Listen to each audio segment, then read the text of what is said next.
What's going on, everyone? Welcome back to Halifax Sports Talk, your home for everything sports in Halifax, whether it be Mooseheads, Thunderbirds, Wanderers, or any big sporting event in the Maritimes. We're here to cover for you. And today, we've got the game recap, the season opener between the Charlottetown Islanders and the Halifax Mooseheads. Just ended a short time ago with the Islanders coming out on top 4-1. Now, the Mooseheads, they didn't look as strong as I expected them to. I definitely thought they would come out with the upper hand in this one, but guys like Antoine Provencher, the seventh overall pick, the Peddle brothers, Brady and Tyler, and just maybe some guys like Anthony Flanagan played a big role tonight. There's a few things that could be touched on, but the first one I want to just point out is that I was completely wrong in my lineup projections. I was so wrong. If you guys want to check that out, go check out our previous video on the channel. But I'll go through the lineups that the Mooseheads actually put out tonight. So the Mooseheads went out, and before the game, they posted their lineup, and it was a first line of Sean Carrier, Quinn Kennedy, and Will Bent. I did have Kennedy and Carrier on the first line, but I had Mensonen up there as well. Mensonen started on the second line, flanked with Kulibiakin, centered by Emilio Santini, and then Kalen Blake, Daniel Walters, and Connor McPherson round out the third line with Paulo Gualberto Jr., or I guess he does prefer to be called Junior Gualberto, and Patrick McNabb, who I actually did not have in my lineup, and Antoine Fontaine. The defense, Malik L'Italien, the third overall pick, starting in his first ever QMJHL game alongside the captain, Owen Phillips. So a pretty steady pair, but it's also got some size with 6'2 or 6'3 L'Italien, and I guess not so much Owen Phillips. He's like 5'10, 5'11, but Phillips is still probably one of the better underrated defensemen in the league. I put out a tweet a month or so ago. I think Owen Phillips is actually one of the most underrated defensemen in the QMJHL. Cameron Manella and Carlos Handel, Montreal's 177th overall pick, I believe, or 176th overall pick in the draft this year. Carlos Handel, the big German, he actually spoke with Eastlink's Mavs Gillis before the game and said that the focal point of this Halifax team, their strongest part is their defense, and it's because of the size. You look at guys like L'Italien, you look at guys like Doyle. Eddie Doyle is a monster on that third pair. Matthew Taillefer is not too small himself, and Carlos Handel, a good 6'1", 6'2" as well. So you got guys like that can throw their weight around. I remember going to the RBC Center last year, watching Carlos Handel's first game with the Mooseheads in the preseason, and he was throwing his weight around then. Now, the next thing that I got wrong was the guys in between the pipes. So originally I had Owen Brisson starting at home Saturday night against the Islanders in front of his hometown crowd in Nova Scotia. I know he's from Dominion. It's more Cape Breton way, but he's still a Nova Scotia boy. But it just wasn't the case. I think Nick Circa will end up playing tomorrow because Brisson got the start tonight. So that's something I was wrong on. Let me just check to see how many things I was wrong on. So I was wrong with Circa and Brisson. That's one. I was wrong with Manella. Manella is in the lineup tonight. I didn't know if he would be, to be honest. Waugh is actually out of the lineup because he's injured, and I had Waugh starting top pair with Phillips. So that's like 4. Bent. McNabb, I didn't have in the lineup. I love Patrick McNabb, the way that kid plays. Nobody plays junior hockey like Patrick McNabb does anymore. And I also, I guess that's five roster moves that the GM did not make that I projected. So, yeah, or I guess it's not the GM. It would be Brad McKenzie making those moves. But either way, 5 moves that Brad McKenzie did not make that I projected and I was wrong about. But anyways, let's get into this game. The 4-1 win for the Charlottetown Islanders.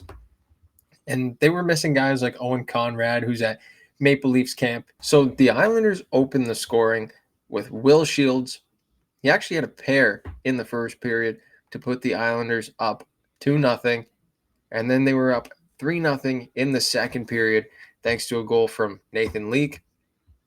And then finally, the Mooseheads got on the board.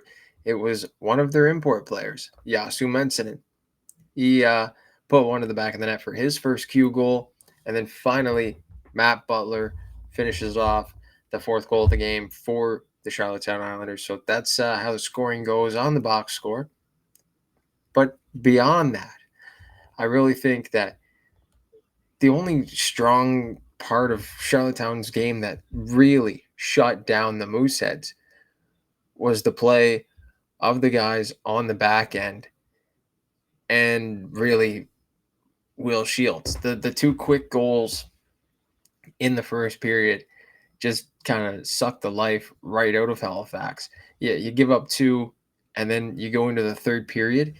After you regroup, you come out into the third or into the second period, and you give up another goal. It's almost like the same kind of thing as the same feeling as scoring a goal and then like having it called back. Like you know you're already down. You go into the room, you regroup, and you're hoping for a clean period, and then something comes out and they score, and now you're down 3-0. It sucks the life right out of you. Charlottetown, 3,600 people in the crowd. So I shouldn't say the crowd played much of a difference tonight, because tomorrow I believe that I wouldn't be surprised if there's over 10,000 tomorrow night, a sold out barn for the season opener, the home opener, I should say, in Halifax. It's not too far off. I think it holds 11,500 or 10,500. I can't remember what it was.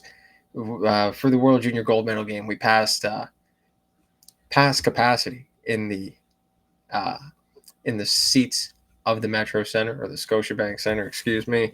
But yeah, the Mooseheads were kind of just lifeless after that point in the game.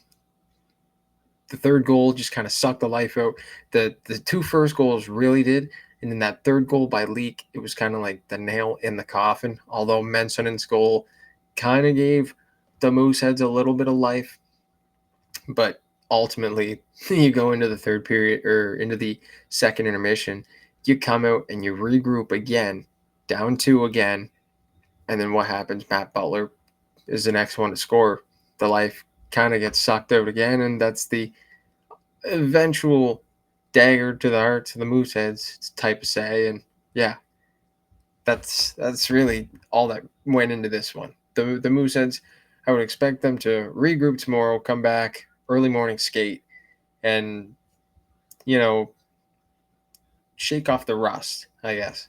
First game together. I don't know if there'll be any line changes from Brad McKenzie. I might move Mensinen up to that top line, but I guess it's only one goal. Too hard to tell. I just really like the play of Mensinen, and I like these Finnish forwards. I think they play a good style of game. It's something that this offense that Brad McKenzie has been searching for could really benefit from. One of the things I was right about, though, in this game was Donald Hickey. What a start that kid had for the season. 24 of 23, or 23 of 24, I believe, saved for, yes, I'm correct, 23 of 24 saved for Hickey. One goal allowed in the second period from Mensinen. But other than that, kid stands on his head, and I love those gold pads. Anybody can say what they want about Donald Hickey's gold pads. I love them. Still don't know what that green tape on his stick is about, though. So, yeah, if you know, let me know. The one thing that I do think the Mooseheads need to work on for the next game is obviously the man advantage. You have 4 power plays tonight on the road, especially, and you can't really get anything going. 0 for 4. Charlottetown was 1 for 2 on the man advantage tonight, 50%. Halifax's power play running at 0% on the season still. So got to get that going if you want a little bit of life, especially in the QMJHL, a league that is very offensively driven. You get a power play. You have to convert. And when you get a close game like it was tonight and you can't convert on 4 power plays, it's something you got to hit the drawing board with. I don't know if it was the lineups that were out there. The power play lineups need a little bit of shaking up, but I guess we'll see. We'll see what Brad McKenzie rolls out tomorrow. If the boys get man advantage tomorrow night, then we'll see. We'll see what happens. It's going to be an interesting game tomorrow night. I think that a lot of fans will be there and they'll be happy to see Mooseheads hockey back in Halifax after a long summer. But I still think lots of people think this might be a rebuilding season. I was watching the broadcast on Eastlink today, and actually, they said that it might not be. But this was obviously before the game. But they said that the Halifax team looked a little bit more scary than people might anticipate. Like I said, they're supposed to be in year 2 of the rebuild, but I think they're going to be all good going forward. But the next game, tomorrow, September 19th, 20th, at the Scotiabank Center, Halifax Mooseheads hosting the Charlottetown Islanders in their home opener. I'm excited to see the improvements that have happened to the Scotiabank Center. I know that there's been some stuff going on around Twitter that the player area has been developed for the Mooseheads, so they'll get to see that. I know that's probably all been done ahead of the draft that's coming at the end of this season, so it'll be nice to see what they've got done there. I know last year they had the big Moosehead and the LED lights around the stanchions that Simon Sports Group has put into all the money that they have put into the Metro Center to kind of turn it up. It's definitely looking good. So I'm excited to see what else they've put into it this season with that enhanced player area. And yeah, we'll see what the Mooseheads can bring to the table tomorrow at home against the Islanders. That's been Halifax Sports Talk. I'm Dayton Camo signing off from the basement. I'll see you next time.